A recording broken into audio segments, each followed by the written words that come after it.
अस्सलाम वालेकुम।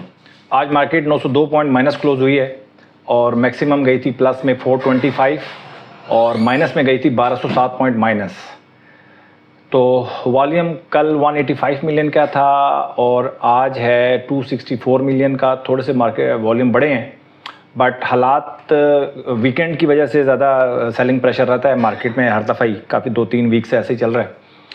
और सेक्टर्स की बात करें तो कमर्शियल बैंक्स आज फिर प्रेशर में थे, investment banks, fertiliser, cement sector, oil and gas, जितने भी हैं सारे, ठीक है। क्योंकि कुछ भी टैक्स की छूट जो है वो जो हमारा कॉर्पोरेट सेक्टर है उसको नहीं दी जा रही IMF की वजह से, कि IMF कह रहा है कि भाई किसी को भी आपने टैक्स की छूट नहीं देनी। अच्छा, तो आज हम सबसे पहले अच्छा जी, कैटेगरी ए में A+ में कोई स्टॉक नहीं है। कैटेगरी ए में एटलस होंडा है, TPLT, ASL, NRL, पाक ऑयल फील्ड, सासगार और TPL। जो स्टील सेक्टर है उसमें कुछ काम हो रहा है। आज कुछ स्पेशल सेक्टर में कुछ स्पेशल स्टॉक्स हैं, वो मैं आपको लिखवा देता हूँ। CSIL, ये मैंने लिखवा रहा हूँ आपको, सिर्फ इसलिए लिखवा रहा हूँ कि इसमें एक्टिविटी मुझे नज़र आ रही है, ठीक है। ये बाइंग रिकमेंडेशन मैं नहीं दे रहा, कचरा स्टॉक्स हैं, बट आपको मैं सिर्फ आपको पॉइंट आउट कर रहा हूँ कि अगर आप एक्सपर्ट हैं पाइनी स्टॉक्स में काम करने के, तो ये स्टॉक मैं आपको बता रहा हूँ। CSIL, MSCL स्टील सेक्टर है और हैस्कोल, इनमें एक्टिविटी नज़र आ रही है। अगर आप पेनी स्टॉक्स में काम करने के लिए एक्सपर्ट हैं तब आप इसमें काम कीजिएगा, अदरवाइज़ आपने खामोशी से बैठे रहना। अच्छा जी, अब हम चलते हैं थोड़ा चार्ट की तरफ। KSE 100 इंडेक्स को चार्ट पे आपको नज़र आ रहा है कि 245 की मूविंग एवरेज के करीब भी ट्रेड कर रहा है, स्ट्रगल कर रहा है। अपने तई जो है वो कोशिश कर रहा है कि मैं किसी तरह अपनी जो पोजीशन है वो 45 या 200 की मूविंग एवरेज से ऊपर मेंटेन कर सकूं। तो एक तो KSE 100 इंडेक्स ठीक है, ऊपर है, सिर्फ इसके अलावा इसमें नेगेटिव पॉजिटिव बात नज़र नहीं आ रही। सिर्फ ये पॉजिटिव बात है कि ये 45 और 200 की मूविंग एवरेज से ऊपर मेंटेन कर रहा है।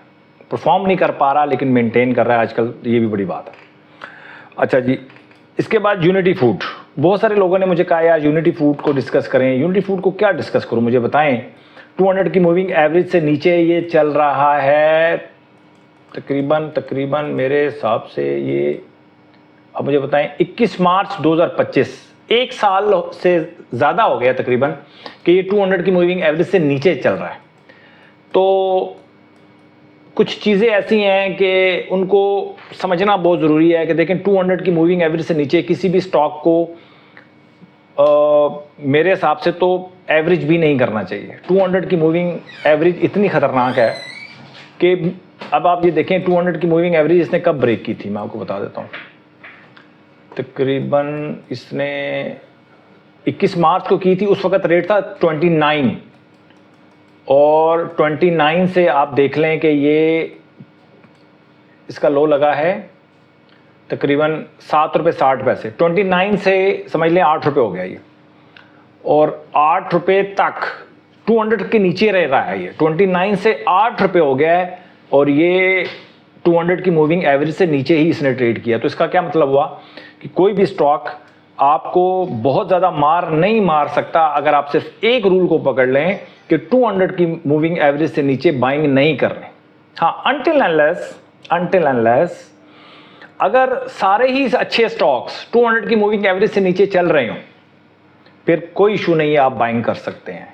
बट 90 to 95% स्टॉक्स जो हैं वो 200 की मूविंग एवरेज से ऊपर ट्रेड कर रहे हैं, और कोई ऐसा स्टॉक जो आपने रखा हुआ है और आप जिसको एवरेज करना चाहते हैं वो 200 की मूविंग एवरेज से नीचे है, तब आपने 200 की मूविंग एवरेज से नीचे कतन उसको बाइंग नहीं करना, कतन।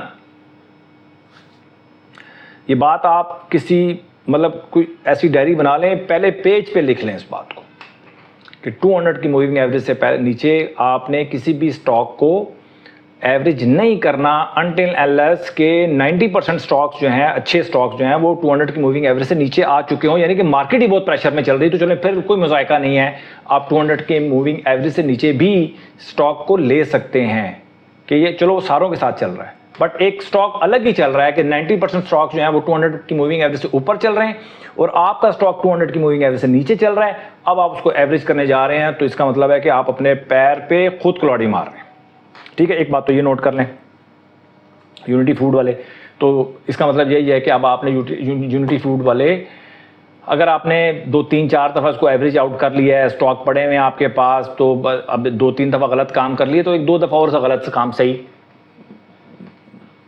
मतलब मर्जी है अब आपकी, आप उसको एवरेज करना चाहते हैं नहीं करना चाहते, लेकिन रूल के तहत नहीं कर सकते आप इसको। बट आपने अगर 2-3 दफ़ा महंगा ले लिया है, उसको 200 की मूविंग एवरेज से नीचे एवरेज कर लिया है, सेल्स इसकी बढ़ नहीं रही 2-3 साल से, 2024 के बाद इसकी सेल्स ड्रॉप हुई हैं, सेल्स बढ़ नहीं रही, इंटैक्ट हैं सेल्स बट बढ़ नहीं रही, तो ये प्रॉब्लम है।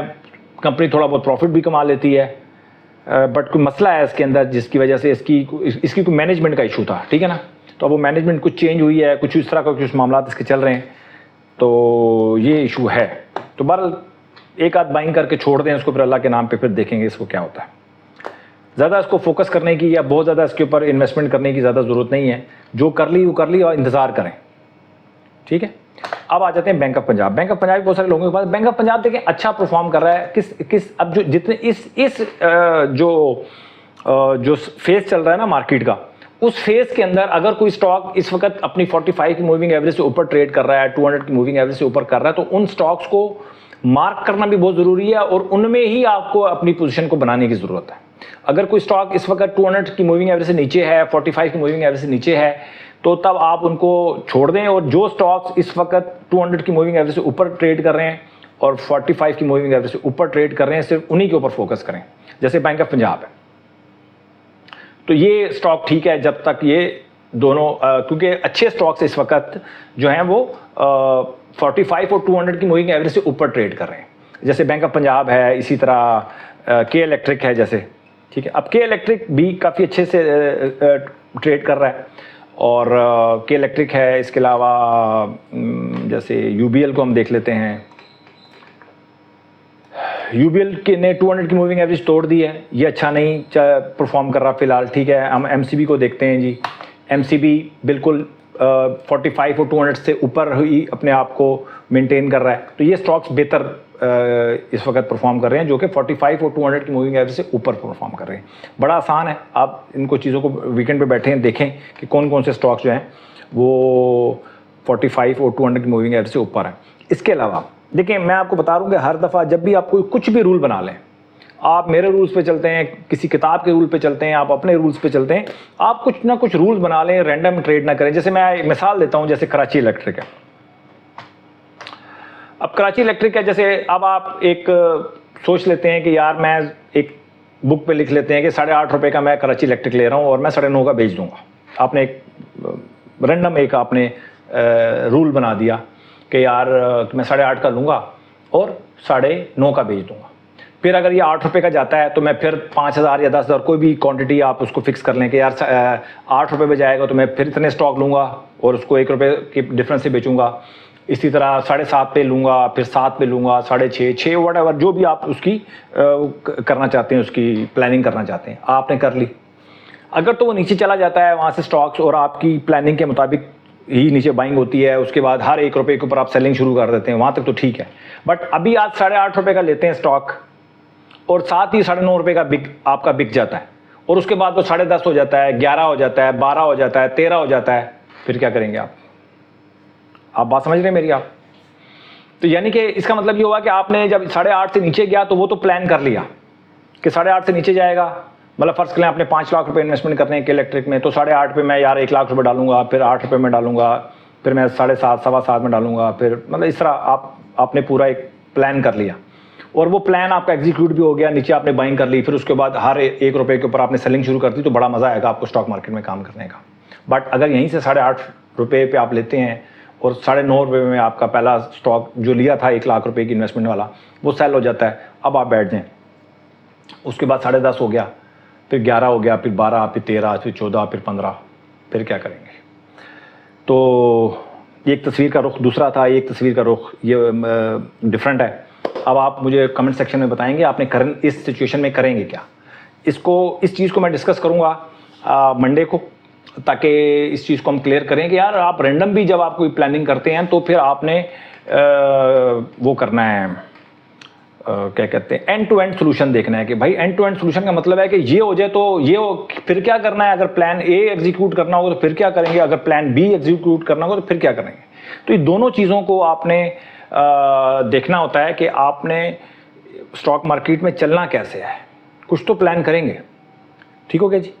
तो इस चीज़ को इंशाल्लाह हम मंडे को डिस्कस करेंगे, लेकिन कमेंट सेक्शन में आपने अपना अपना जवाब लिखवाना है कि अगर 8:30 से 9:30 पे चला जाता है और आपकी पहला बैच आपका बिक जाता है, उसके बाद 10 हो जाता है, 12 हो जाता है, 15 हो जाता है, 20 हो जाता है, फिर क्या करेंगे आप।